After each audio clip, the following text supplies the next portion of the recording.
இன்றைக்கி நம்ம என்ன பார்க்க போகிறோம்னா ஆரோக்கியமான ராகி புட்டு தாங்க பார்க்க போகிறோம். அதுக்கு வந்து நான் 1 கப் வந்து ராகி மாவு வந்து இது ரெடிமேட் ராகி மாவு தான் ஜலிச்சு வச்சுருக்கேன்.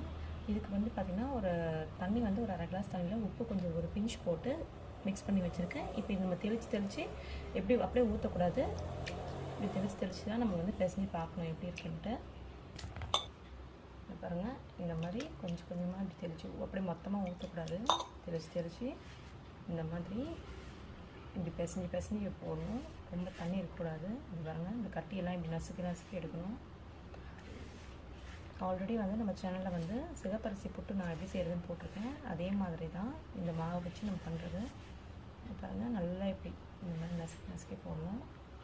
இப்போ பாருங்கள், நான் நல்லா தண்ணியை தெளித்து இதை பாருங்கள், இந்த மாதிரி கட்டியை நல்லா இப்படி பிசைஞ்சு எடுத்துக்கணும். இப்படி இது பிடிச்சா இந்த மாதிரி வந்து இது பாருங்கள், இது உடையுதா, இதுதான் வந்து கரெக்டான ஸ்டேஜ். ஸோ இப்போ வந்து